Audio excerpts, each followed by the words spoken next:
본문에서 예수께서 서기관들과 바리새인들을 비판하시며 내리신 결론이 있죠. 내리신 결론이 괜찮습니다. 괜찮습니다. 내리신 결론이 자기를 높이는 자는 낮아지고 자기를 낮추는 자는 높아지리라 라는 것입니다. 그렇죠? 이게 결론이에요. 기독교 신앙을 점검하는 데 있어서 기준이 되는 것 중에 하나가 자랑이냐 감사이냐 하는 것이죠. 자랑으로 갈 것이냐 감사로 갈 것이냐 라는 것입니다. 자랑이란 신앙을 자신의 자질로 이해하는 것이죠. 나는 원래 이런 사람이야 이런 거예요. 아니면 나는 이런 사람으로 변했어. 사실은 그런 사람으로 변한 건 아니죠. 그렇죠? 근데 그렇게 생각하는 거죠. 그래서 자랑으로 가는 거예요. 나는 했는데 너는 왜 못해? 이런 거. 자신이 근데 은혜라는 건 이제 자랑이냐 은혜로 감사가 이제 은혜인데, 은혜라는 것은 그런 것이죠. 내가 한 것이 아니에요. 그죠? 내가 한 것이 아니고 내가 할 수도 있는 것도 아니고 그렇게 된 것도 아니에요. 외부로부터 들어오는 걸 내가 어떻게 해요? 은혜라고 생각하는 거죠. 그죠? 나는 그런 게 안 되는데, 그런 사람도 아니었고 그런 것도 안 되는데 외부로부터 주어지는 그 은혜를 내가 어떻게 해요?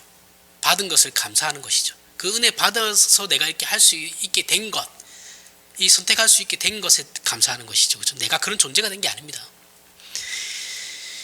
예수께서 비판하시는 이런 자랑의 문제는 당시 모세의 자리에 앉은 유대인들의 종교 지도자들인 그 서기관들과 바리새인들만의 문제는 아니었어요. 괜찮습니다. 자, 자랑의 문제가 단순히 서기관과 바리새인들만의 문제였냐라고 하면 그건 아니에요. 이거는 이스라엘의 전체의 문제였어요. 이건 마찬가지예요. 지금도 전체 기독교의 문제인 것입니다. 기독교 전 역사를 통틀어 어느 시대나 어느 곳에서나 심각한 시험거리로 대두되었던 문제였어요. 이건 종교개혁 당시에도 마찬가지였어요. 칼빈을 따르는 사람들, 루터를 따르던 사람들, 서로가 자기가 잘났다고 막 그랬죠. 그렇죠? 물론 신학의 다름은 이제 인정하면 되는 거였는데 그냥 그걸로 싸웠어요. 서로. 그러니까 싸우기 바빴죠. 그러면서 서로 이단이라고 지적하고 서로 정죄하고 막 이랬어요. 그러니까 이것은 기독교 신앙을 단순히 율법적 차원에서 이해했기 때문에 발생하는 시험거리죠. 그죠? 좀 넓게 보고 좀 포용력을 가져야 될 필요가 있는 문제가 분명히 있었는데 그러지 못했죠. 사람들은 내가 믿는 것만 딱 생각하게 되면 되게 시야가 좁아져요. 그죠? 이런 식의 생각은 이거는 그 사람들만이 나쁘다 그런 게 아니고 모든 사람이 다 그렇다라는 겁니다. 우리도 마찬가지잖아요. 내가 알고 있는 특히 목사님들 같은 경우는 이렇게 신학의 그 바운더리 안에서 모든 것을 다 생각하려고 그러죠. 그러면은 망하는 거예요. 그런 죄의 본성을 가진 거예요. 그런 본성을 누구나 다 그렇습니다. 누구나. 나는 안 그래 이러는 게 아니고 그때 당시에도 그랬고 지금도 그렇다라는 거죠. 사람은 다 똑같다라는 거예요. 죄의 본성은 그 특징이 언제나 자신의 자랑에 있죠. 그죠?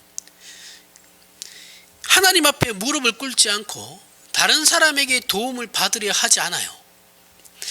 혼자만으로 나 혼자 모든 것을 자족할 수 있다고 생각하고 충분하다라고 생각하는 인간의 그 교만함이 이런 문제들을 이제 만들어내는 것이죠. 이거는 이제 오늘날 특히 이제 도시에서 살아가는 사람들에게 있어서 이런 문제는 너무 쉽게 나타나요. 현대 도시의 형성 원리가 이제 도시를 만들어내는 그 원리가 어떤 거냐면 사람을 대할 때 도시의 원리가 그래요. 그 사람이 어떤 기능을 가졌냐만 보지 그 사람이 어떤 사람이냐에 대해서는 궁금해하지 않아요. 그리고 묻거나 따지지도 않습니다. 그죠? 도시가 운영되는 원리는 뭐예요? 그 사람이 어떤 걸 잘해서 어떤 일에 특출나에 있냐, 그 사람이 가진 그 기능만 따지는 거예요. 그래서 그 사람의 인격이나 아니면 어떤 사회성이 어떤 부족함이나 이런 거에 대해서는 전혀 관심이 없어요. 관심이 없는 게 그게 도시입니다. 도시라는 특성이 가지는 거예요. 그러니까 도시에서는 어떻게 보면 전도가 안 되는 게 당연한 거예요. 그죠? 교회는 공동체를 형성하잖아요. 그죠? 공동체를 형성하고 공동체 안에서의 서로가 지지고 볶고 싸우는 거거든요. 근데 도시의 현대인들 보세요. 그거 자체를 싫어하잖아요. 그죠? 간섭받는 것 자체도 싫어하고 내가 남을 간섭하는 것도 싫어합니다. 그리고 교회 안에서는 어쨌든 간에 그 사람을 보게 돼요. 그죠? 공동체 안에 들어가 있으면 그 사람이 어떤 사람, 그 사람이 뭘 하는 건 중요하잖아. 그죠? 그 사람이 어떤 사람인가가 중요한 거죠. 그렇게 되다 보니 교회가 점점 작아지는 건 당연한 겁니다. 익명성이 보장되죠. 그 사람이 어떤 사람인 거에 대해서 전혀 관심이 없습니다. 이게 이제 그렇게 삶을 살다가 교회에 오면 신자들이 힘든 거죠. 전혀 간섭받지 않다가 갑자기 시어머니가 다 늘어나는 것 같으니까 모두가 시어머니잖아요. 그죠? 그러니까 이제 힘들어지는 거예요. 이게 현대 사회를 살아가다 보면 기독교가 쇠퇴할 수밖에 없습니다. 잠언 29장 18절을 한번 볼까요? 잠언 29장 18절에 보면 묵시가 없으면 백성이 방장히 행하거니와 율법을 지키는 자는 복이 있느니라. 자, 여기서 묵시라는 말은 계시를 말씀하시는 겁니다. 계시는 말씀이죠. 그렇죠? 말씀을 우리는 계시라고 하는 거예요. 이 성경 말씀을 계시라고 하는 겁니다. 하나님께서 내가 기도했더니 어떤 음성을 들려서 이게 계시가 아니고 그런 지통 계시는 없어요. 요 계시를 말하는 거예요. 66권에 대한 계시. 이 계시 말씀을 말하는 건데 결국 이 말씀이 없으면 백성이 방자히 행한다라는 거예요.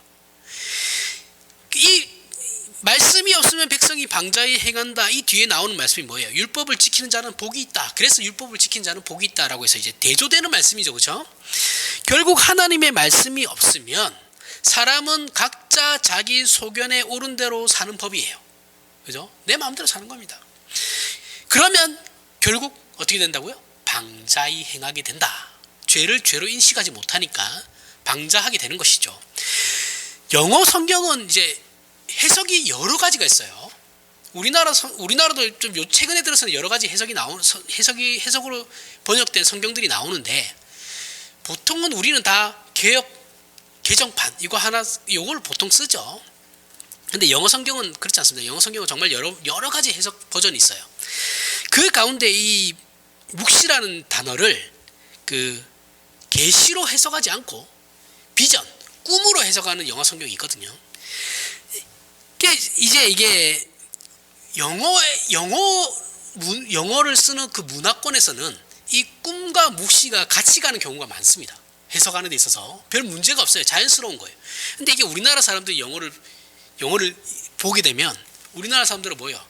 영어 단어를 외울 때 우리도 단어 하나가 있으면 뜻이 안에 여러 가지가 있잖아요. 그렇죠? 첫 번째, 제일 많이 쓰는 단어, 그 다음에 두 번째, 뭐 이렇게 나뉘거든요. 우리 영어 단어를 쓰다 보니까 우리는 이 묵시를 갖다가 비전이라고 이렇게 그 영어에 써져 있어. 그 성경 버전에 적혀 있으니까 이걸 야망으로 해석하는 거죠. 첫 번째, 제일 많이 쓰이는 단어라고 생각하니까. 그래서 이게 어느 순간부터 이 묵시가 꿈으로 해석됐어요. 이게 저 때 유행했습니다. 저 어렸을 때, 중고등학교 때 엄청 유행했습니다. 꿈으로 해석해가지고 당연하게 이제 그때 당시 교육자들이 이렇게 얘기했어요. 꿈이 없는 백성은 망하는 거다. 개소리입니다. 진짜 개소리예요. 이걸 그렇게 해석하시면 안 돼요. 그 해석은 틀렸어요.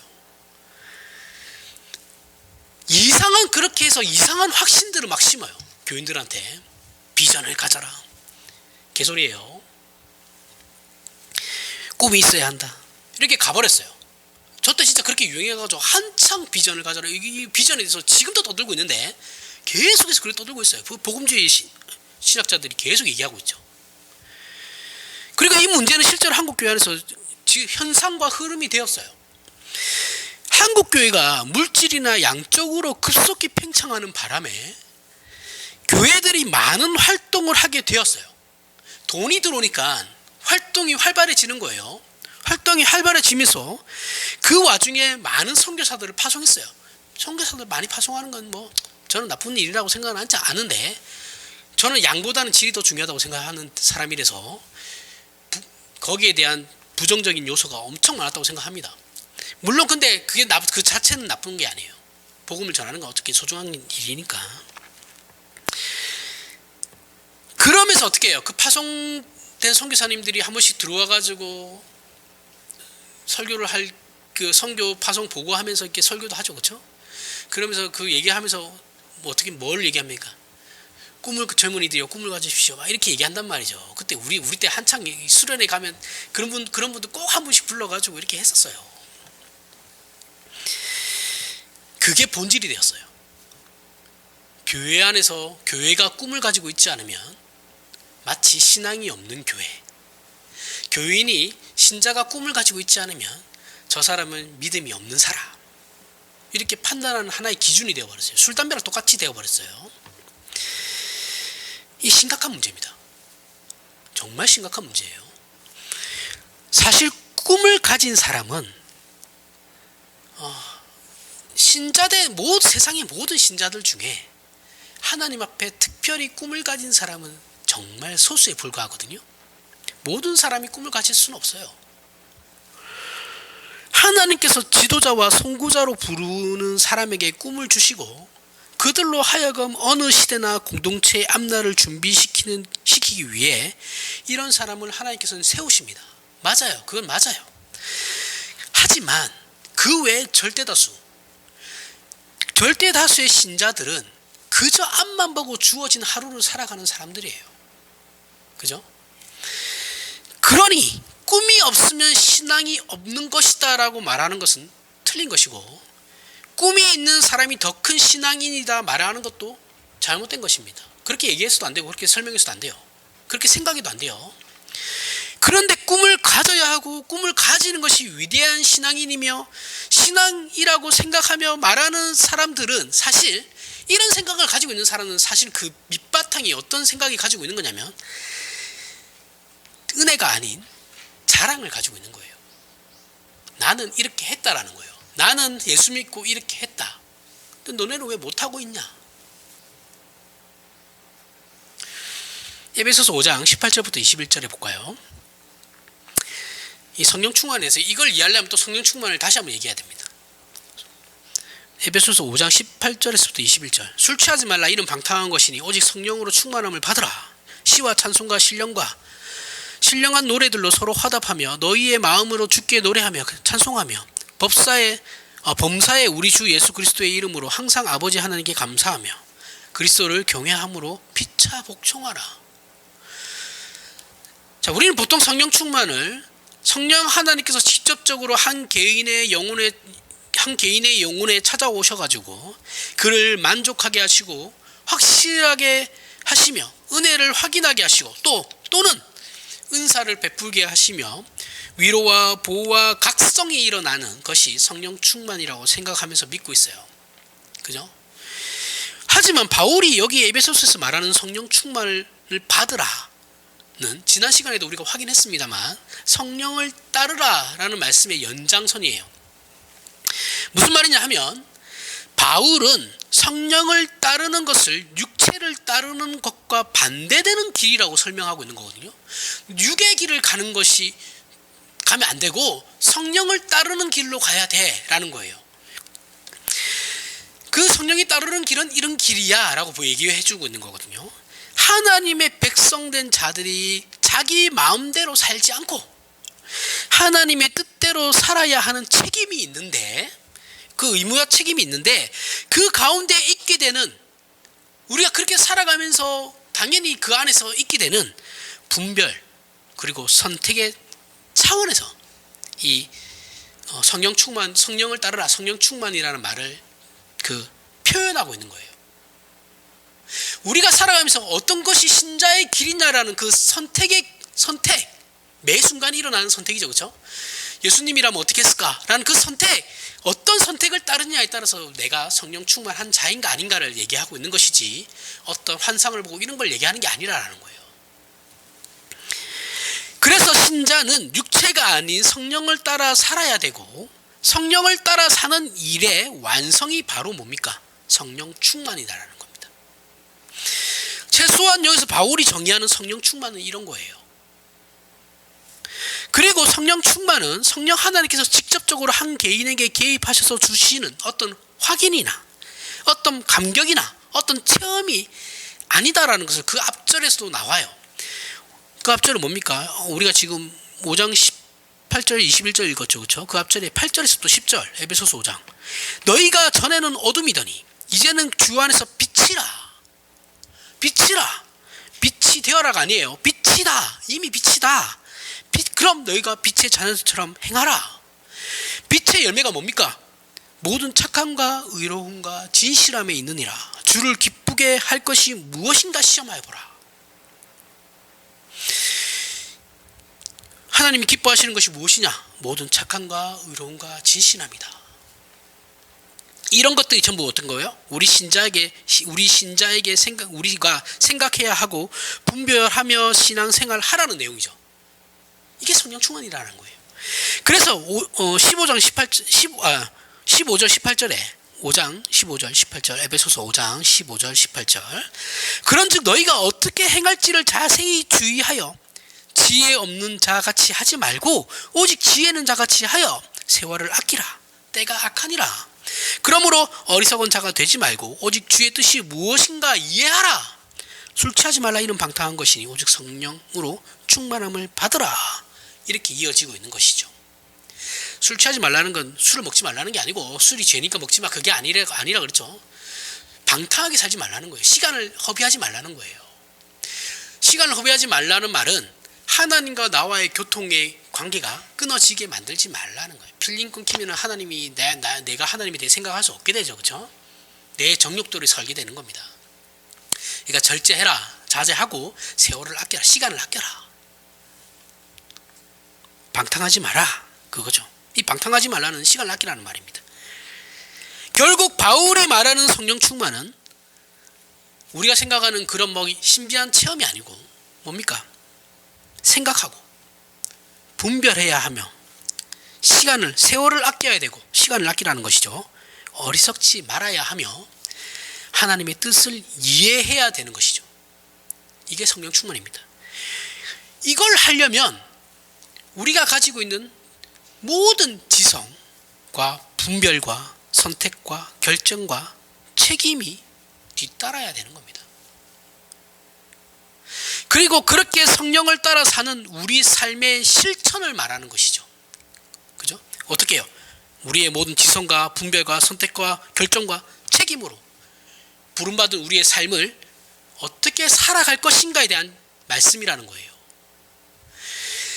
우리는 가만히 있고 성령 하나님께서 직접 내 삶에 개입하셔가지고 알 수 없는 어떤 나에게 일어나는 어떤 환희, 희열, 감격, 체험의 자리로 우리를 인도하는 것이 성령 충만이 아니다라는 거예요.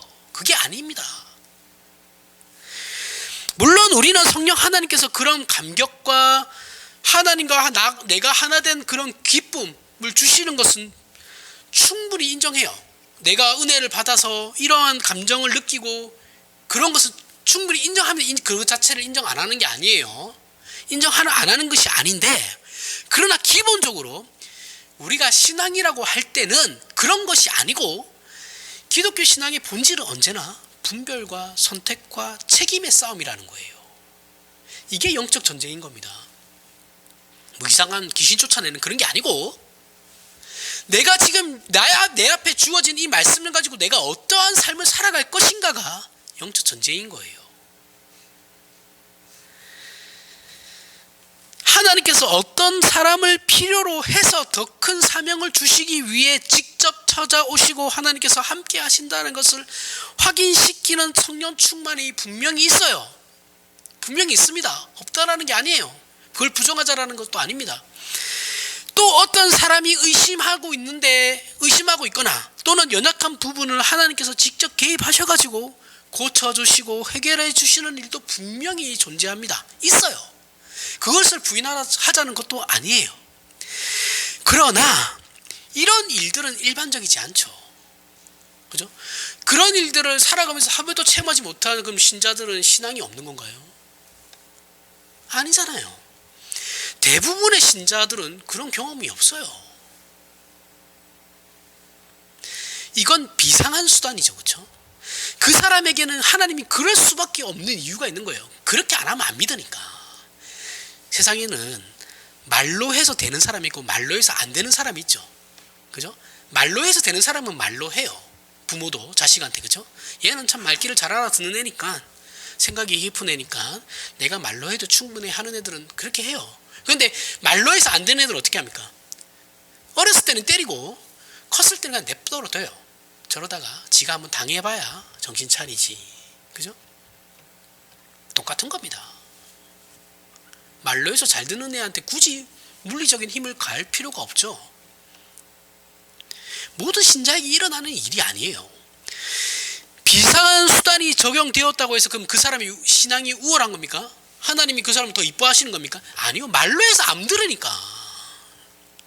도대체가 의심병이 많아가지고 맨날 의심하고 앉아있으니까 하나님이 답답하니까 오죽하면 찾아가시겠습니까?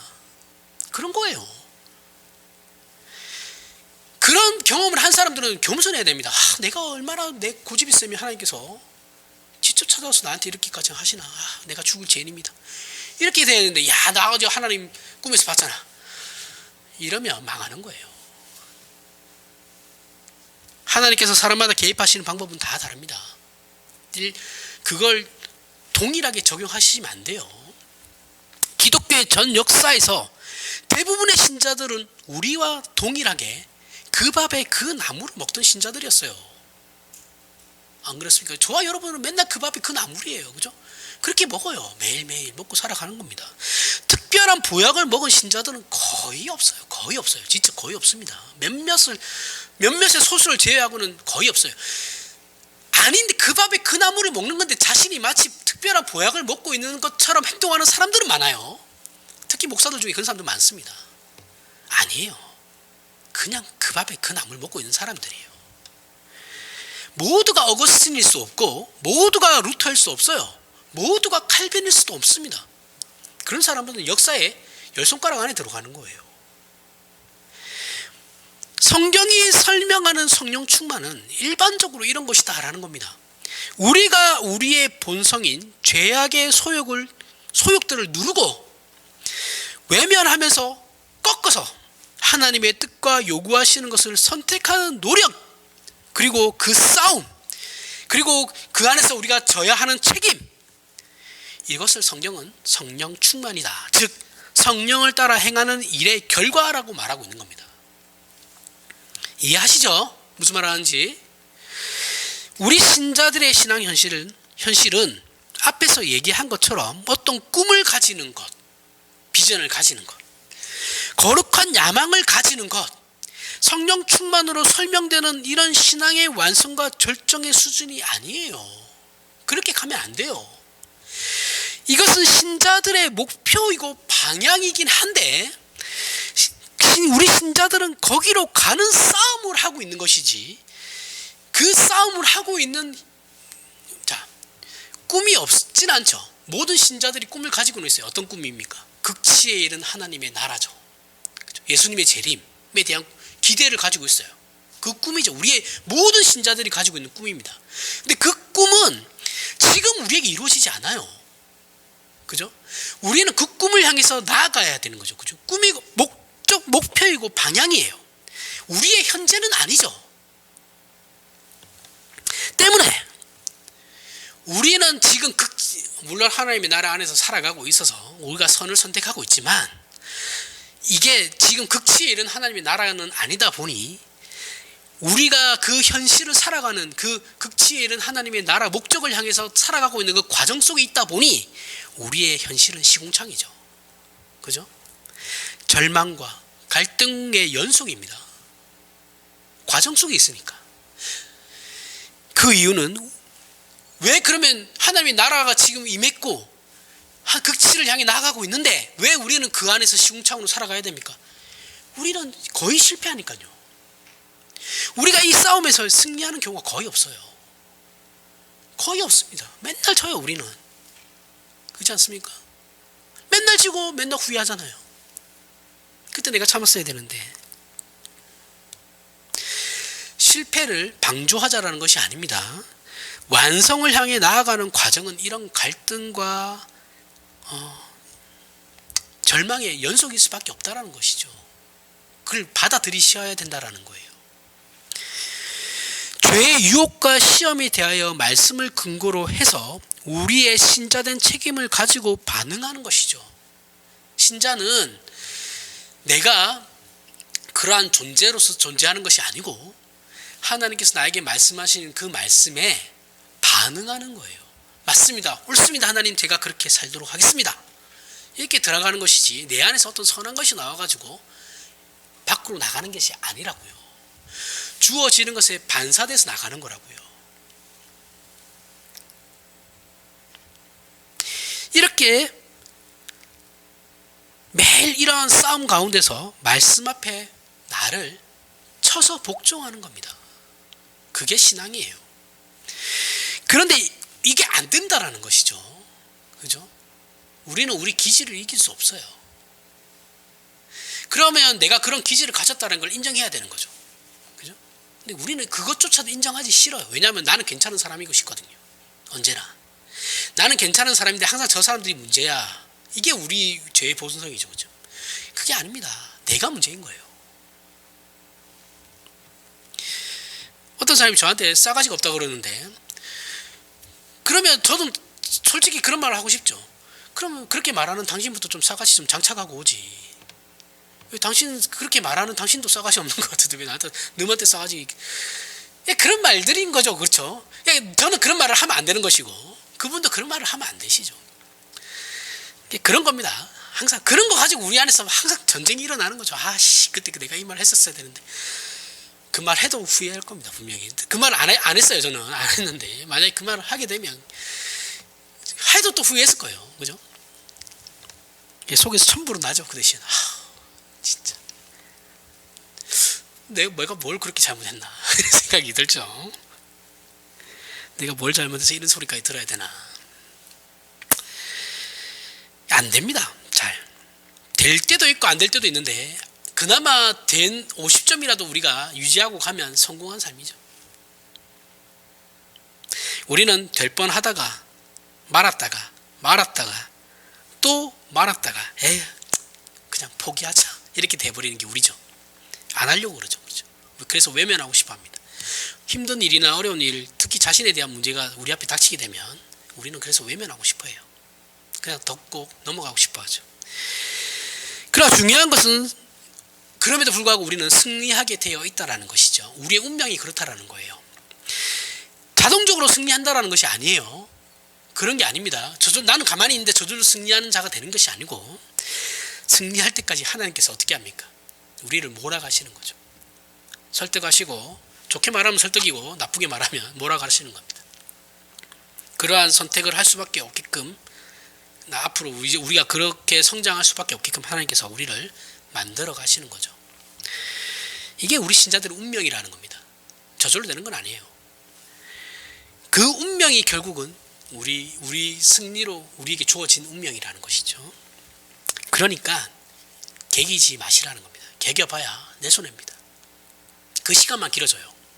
차라리 제가 어렸을 때 이걸 깨달았으면 참 좀 더 낫지 않았을까라고 생각하지만 뭐 그 모습들도 다 그 모습을 통해서 오늘날 내가 있는 거니까 다 그거 인정하거든요.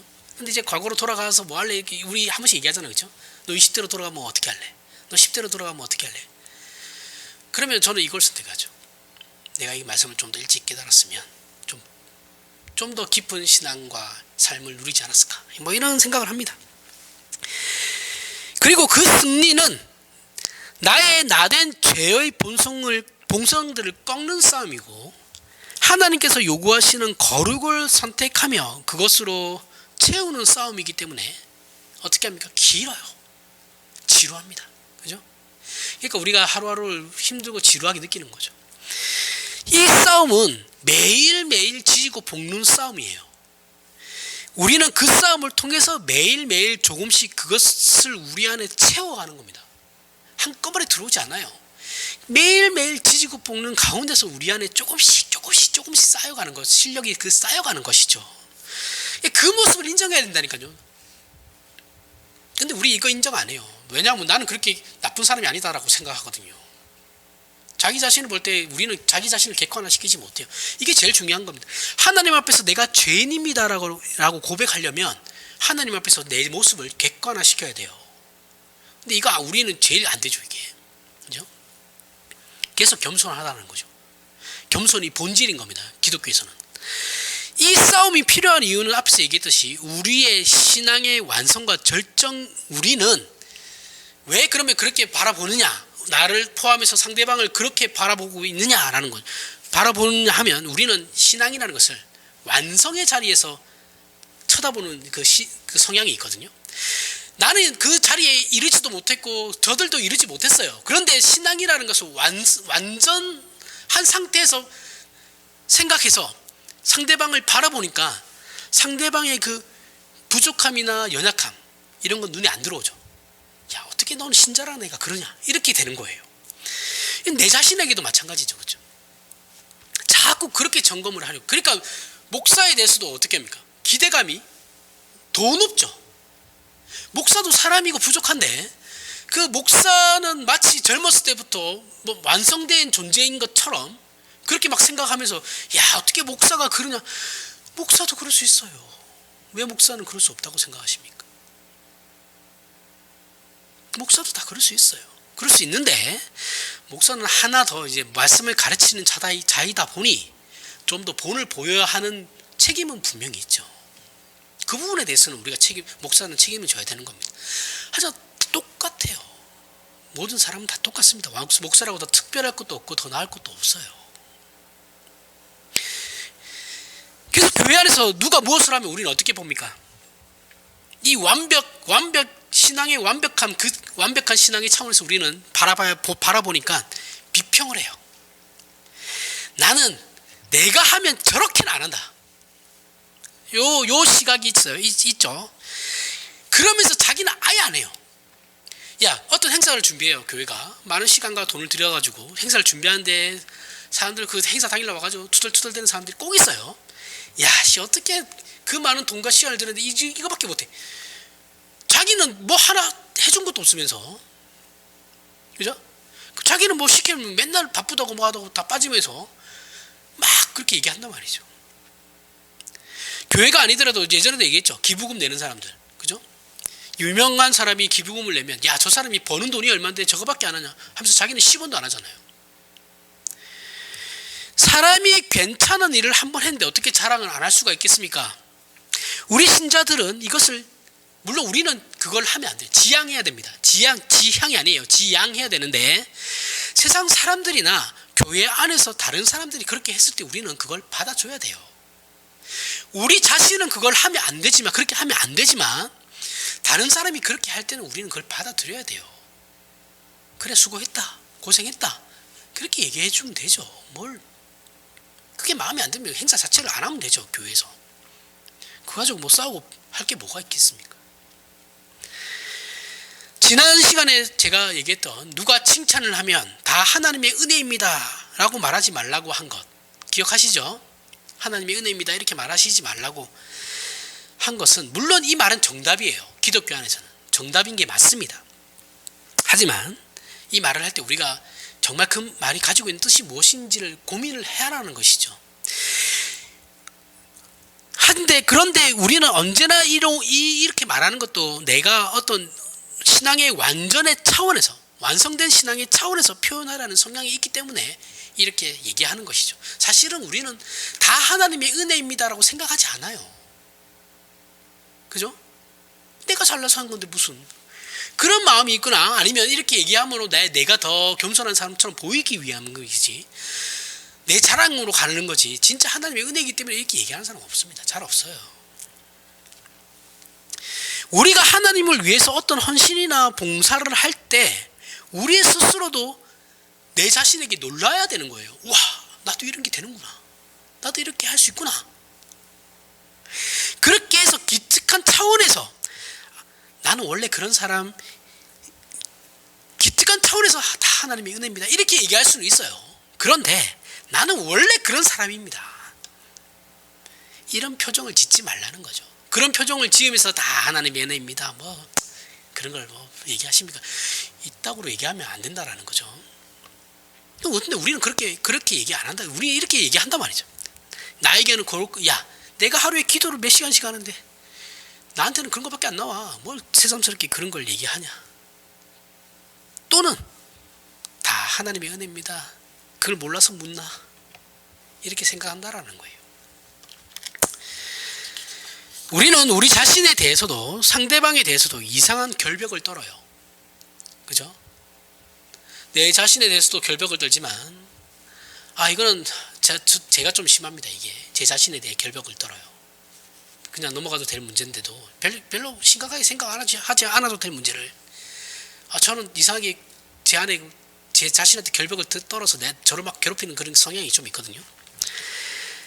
이상한 결벽을 떨어요. 그래서 상대방한테도 또 결벽을 떨죠.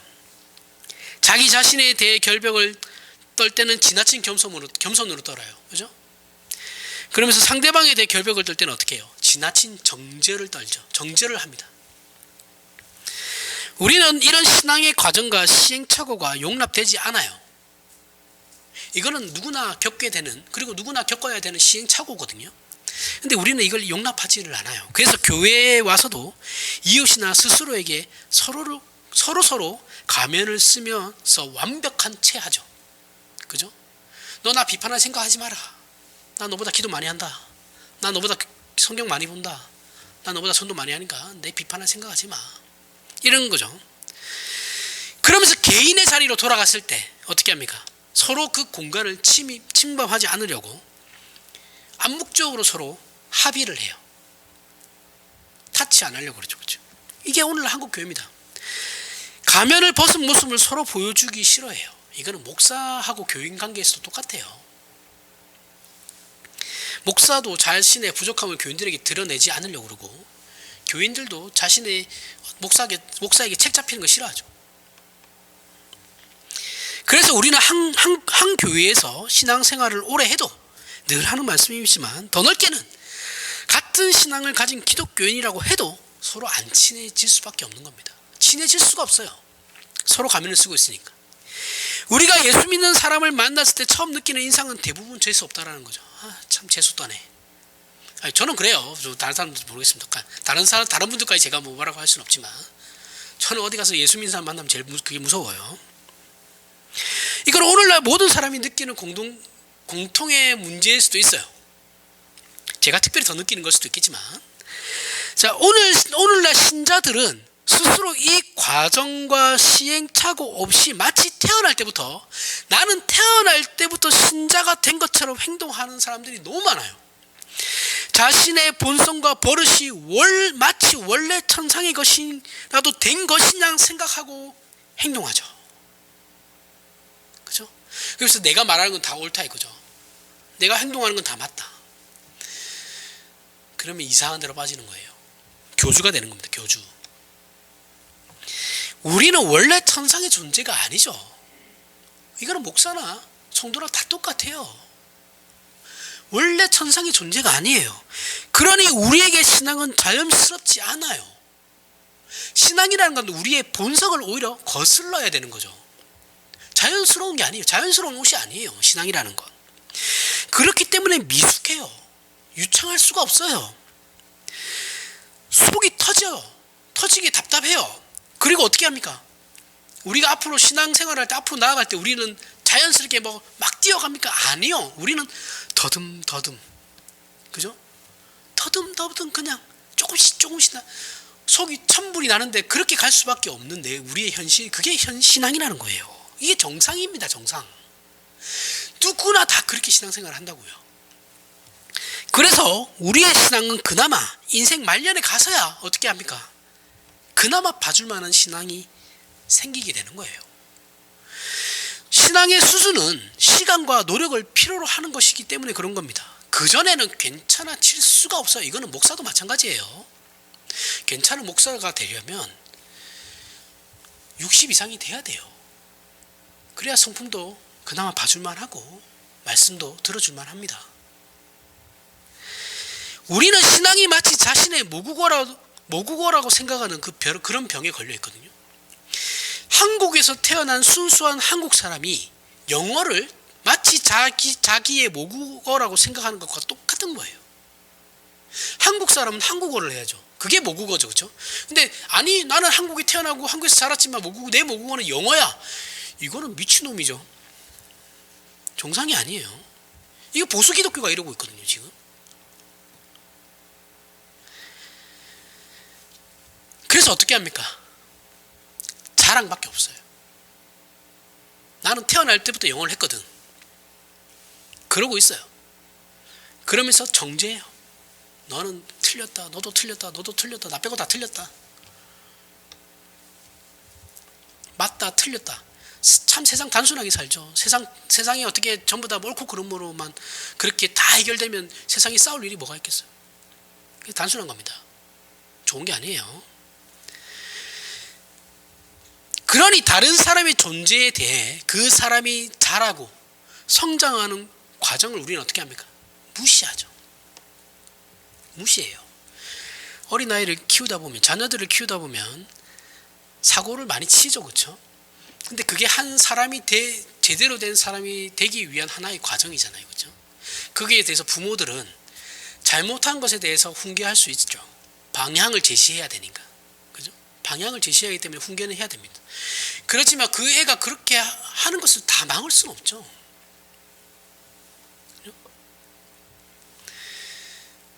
그 과정을 그리고 인정해야 되는 겁니다. 쟤도 하나의 사람 노릇을 하기 위해서 그러한 과정을 거쳐가는구나라고 생각해야 되는 거지. 저놈의 새끼는 도대체 어떻게 생겨먹은 놈이 저런 게 태어나가지고 이렇게 얘기하시면 안 된다라는 거예요. 그죠? 그런 지혜로운 부모가 아니죠. 이런 이해가 한국 교회는 없어요. 없다 보니까 교회 안에서 같은 신자들끼리 서로 부족함이나 연약함이나 실패에 대해서 정죄만 하기 바쁘고 본인에 대해서는 용납하지 못하는 그런 상태가 되어버리는 것이죠. 이건 저에 대한 말씀이기도 한 건데 제 자신에 대해서 제가 용납해야 될 부분이 있는데 그걸 제가 인정 안 하려고 하는 부분들이 계속 있거든요. 이런 게 힘든 거예요. 이런 것 때문에 우리는 서로가 당연히 해야 하는 그리고 자라나고 성장해야 하는 싸움을 어떻게 서로 하지 않기로 한 거예요. 그죠? 그래서 깊이 들어가지 않습니다. 서로에게. 가면 쓰기만 바빠요. 그래서 교회 행사를 하자 그래서 누구에게 맡기려고 해도 서로가 피해요. 무슨 욕을 어떻게 먹을지 모르니까. 교회가 해야 하는 싸움은 이런 게 아닙니다. 교회가 해야 하는 싸움은 외적으로나 어떤 업적을 남기는 게 아니죠. 그죠? 우리 교회가 어떤 업적을 남겼네. 특히 이런 목사님들이 이런 게 강하죠. 내가 이 교회에 와서 어떤 업적을 많이 남기고 싶어 하는 욕심들이 다 있어요. 그러니까 뭐 이해 못하는 건 아닌데 본인이 해야 할 일은 그런 업적을 남기시는 게 아니에요. 목사는 그렇게 목적을 남기려고 하시면 안 되고 교인들은 교회가 어떤 세상에 대한 업적을 남기려고 그렇게 그런 방향으로 나아가서도 안 돼요. 교회가 해야 할 일은 우선적으로 해야 할 것은 신앙의 본질을 바르게 이해하는 겁니다. 각 신자들이 신앙의 실질적인 싸움을 해야 되는 거예요. 목사는 그것을 가르쳐야 되는 것이고 교회는 그 방향으로 나아가야 되는 거예요. 각자의 신앙이 성장할 수 있게끔 해줘야 하는 것이 목사의 할 일이고 교인은 그 가르침을 받아들이고 그렇게 해야 되는 거예요. 같이 하는 거죠. 하지만 한국 교회는 이걸 안 해요. 그저 일만 합니다. 일만 죽어나고 합니다. 그리고 일하는 사람들도 어떻게 해요? 이 일이 자신의 일이라고 생각하지 않아요. 하고는 있지만 어쩔 수 없이 하는 거죠. 마치 이런 거예요. 만리장성 쌓고 아방궁을 짓는 일에 내가 그 노역되고 있을 뿐이지 그것이 본인들의 어떤 신앙의 싸움이라고는 절대 생각하지 않습니다. 그러니까 일을 안 하려고 그러죠. 일 해봐야 좋은 소리 못 듣고 해봐야 칭찬 들어도 본전이니까. 그죠? 헌신을 안 하려고 합니다. 그저 힘든 것만 얘기해요. 아우 힘들어. 그거 힘든데 그걸 왜 하나? 그럼 누가 해요? 아무도 안 하죠. 우리 공동체잖아요. 누군가는 해야 되는 것이고 누군가는 그걸 해야지 교회가 돌아가요. 공동체는 돌아가는 거죠. 아니면 그런 게 자신 없으면 그냥 아무것도 안 하시면 됩니다. 말씀 열심히 듣고 세상 나가서 열심히 사시면 돼요. 교회가 뭐 굳이 그런 일을 하실 필요가 없죠. 근데 할 거면 그렇게 하라는 거죠. 이게 한국 교회의 가장 큰 문제라는 거죠. 물론 이 문제에 있어서 목사들의 책임이 제일 큽니다. 피해갈 수 없어요. 하지만 한국 교회 성도들의 개인적인 책임도 분명히 있어요. 우리 한국교회는 특히 많은 성도들이 신앙의 진정한 내용을 아는 일에 무척이나 게으릅니다. 안 해요. 성경 말씀을 알려고 하지 않아요. 듣기 좋은 말만 들으려고 하고 현실에 필요한, 내가 지금 당장 필요한 그 공급에만 급급해가지고 진정한 신자된 영광과 책임을 외면하거나 소홀한 것이 우리 한국교회의 현실이죠. 극단적인 예로 제가 다른 교회 가서 이렇게 설교하면 저는 쫓겨나요. 이게 극단적인 예예요. 듣기 싫다 이거죠. 그래서 우리는 이와 같은 신앙의 완성과 절정의 소원만 있고 거기에 도달하기 위한 그 과정의 싸움을 하는 지금 그 현실, 과정 이런 것에 대해서는 생각하지도 않고 가치도 두지 않습니다. 필요 없어요. 그런 거는. 결과만 있으면 돼요. 우리 한국교회는 그렇죠. 하지만 신자는 이 싸움을 해야 되는 거죠. 이 과정의 싸움을 해야 되는 거예요. 이 싸움을 하지 않으면 서로 할 말이 없고 가면을 쓰고 잘난 척하기에만 바빠요. 이것이 한국교회와 우리 신자들에게 있어서 심각한 병이라는 겁니다. 자신이 어떻게 커야 하는지, 어떤 과정을 어떻게 거쳐야 하는지, 어떤 훈련과 연습을 해야 저 경지로 갈 수 있는지를 우리는 몰라요. 그래서 우리는 맨날 그래요. 하나님 은혜를 주십시오. 은혜를 주시고 성령 충만함 주십시오. 그러면 내가 한 방에 다 해결되지 않습니까? 이렇게 생각하는데 성경이 말하는 건 그게 아니다라고 얘기하는 거예요. 너희는 자라가는 과정이 필요하다. 그 과정 안에서 성령 충만이 너희에게 있다. 근데 우리 이거 안 하죠. 필요 없죠. 우리는 과정 필요 없어요. 한 방에 해결되는 성령 충만. 그래서 기도를 10시간씩 하고 8시간씩 하는 겁니다. 이거 과정이 싫으니까. 결과물만 만들어내면 되거든요. 내가 원하는. 근데 운동선수를 보세요. 운동선수는 자신의 종목을 더 잘하기 위해서 그 종목만 연습하는 게 아니거든요. 다른 그 종목이 아닌 것을 운동을 통해 가지고 다른 근육들도 키워요. 병행합니다. 병행. 이렇게 우리 신앙의 당연한 목표와 당연한 내용을 채우기 위해 우리가 해야 할 일은 서로가 서로의 편을 들어주는 거예요. 그래 고생했다. 그래 수고했다. 마치 외국어처럼 우리의 본성이 아닌 것을 우리가 연습하고 채워야 하는 싸움이기 때문에 실패는 기본값입니다. 기본값. 우리에게 있어서 실패라는 건 기본이에요. 기본값으로 가져가는 것이고 당연한 것이고 스스로 용서하고 다른 신자들도 용서를 해야 된다는 거죠. 한국에 이게 참 안 되거든요. 한국 사람 자체가 이렇게 안 되죠. 한국 사회가 이걸 이렇게 용납을 못해요. 오해하지 마십시오. 죄나 나태함이나 태만을 방조하라는 것이 아니에요. 저 사람이 잘못했으면 잘못했는데도 가서 고생했다 이렇게 얘기해야 됩니까? 그런 게 아니잖아요. 그죠? 그 말을 하는 게 아니에요. 우리는 10번 연습해야 그나마 하나 잘할 수 있어요. 그죠? 내가 참는 거 10번을 이를 깨물고 참아야지 한 번 참을 수 있다고요. 그런 존재들이라고요. 저와 여러분이 아닌 전 세계 대부분의 신자들은 0.1%에 해당하는 특별한 사람들이 아니에요. 지극히 평범한 99.9%에 해당하는 그냥 범인입니다. 범인. 그래서 열심히 연습해서 10번 연습해서 한 번 성공하고 20번 연습해서 두 번 성공하고 30번 연습해서 3번 성공하고 이런 식으로 승리를 맛볼 수밖에 없다고요. 그게 우리의 존재입니다. 그리고 이 싸움에서 우리는 이런 모든 것들이 우리 안에서 시작되는 것이 아니다라는 것을 기본적으로 이해할 수밖에 없다라는 것이죠. 그 이유는 우리 안에는 선한 것이 없어요. 거룩한 것이 없기 때문에 그런 것입니다. 이것은 다 하나님께로부터 온 것이기 때문에 그것을 우리의 것으로 만들기 위해 우리는 열심히 외우고 열심히 모방하며 힘을 다하여 우리를 짜내서 어떻게 해야 됩니까? 우리 자신을 꺾어야 하는 거죠. 내 자신을 꺾어야 되는 겁니다. 거기에 우리 자신은 남아있지 않아요. 내가 아니라 하나님의 은혜입니다라고 표현하는 이유가 여기에 있는 거예요. 그 말씀을 하시려면 이 말씀을 지금 이해하고 이렇게 얘기하라는 거예요. 다 하나님의 은혜입니다. 아니면은 그 사람은 그렇게 얘기하면 안 돼요. 은혜가 아니잖아요. 그렇게 생각하지도 않고. 이 표현을 그저 내가 할 일을 하나님께서 대신해 주신 것이다, 그렇게 단순하게 생각하면 안 됩니다. 우리 신자들은 이 싸움을 해야 됩니다. 그러면 실제로 우리의 신앙에 진전이 있다라는 것을 알게 돼요. 정말 이것을 알고 행하는 자들은 세월이 어느 정도 흘렀을 때, 내가 내 삶에 내 신앙에 어떤 진전이 있었구나라는 것을 느끼게 돼요. 신자가 거룩으로 부름을 받았고 그 거룩한 사람으로서의 변화가 실제로 우리 현실에 진행된다는 것을 충분히 누구나, 이거는 여기서는 누구나 사용될 수 있습니다. 누구나 그걸 경험할 수 있어요. 이 말씀을 이해하고 행하는 자들이라면. 그래서 그 과정을 겪고, 이런 과정을 겪고 올라간 사람만이, 이런 과정을 겪고 올라간 사람만이 교회의 어른이 되는 겁니다. 이해하세요? 신앙의 어른이 될 수 있는 거예요. 나이 먹었다고 다 어른이 되는 것이 아니고, 교회 안에서 진정한 어른이 되는 건 이런 과정을 겪은 사람들이에요. 그리고 어떻게 합니까?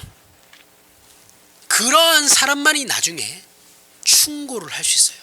진정한 충고와 도움을 줄 수 있고 진정한 신앙의 선배로서 안내자가 될 수 있는 겁니다.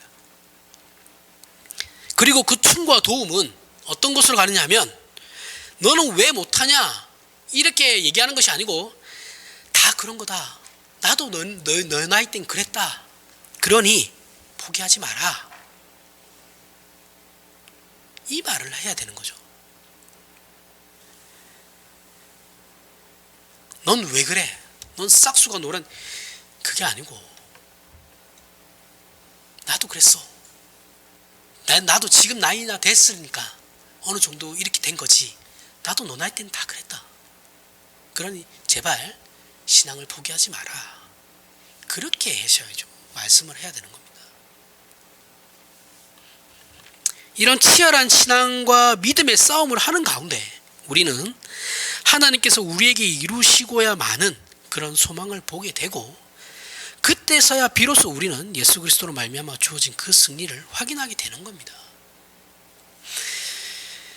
오늘 우리가 못나고 실패했다 할지라도 그것으로 끝난 것이 아니죠. 그죠? 내가 오늘 누군가와 다툼이 생겨서 하지 말아야 될 말을 했어요.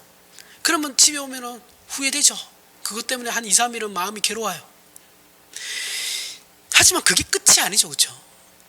그 한 번의 실패가 내 인생을 좌지우지하지는 않습니다. 오늘 우리의 이 못난과 실패, 나의 실패가 오히려 우리의 남은 그 인생과 신앙의 발판이 되고 자양분이 되죠.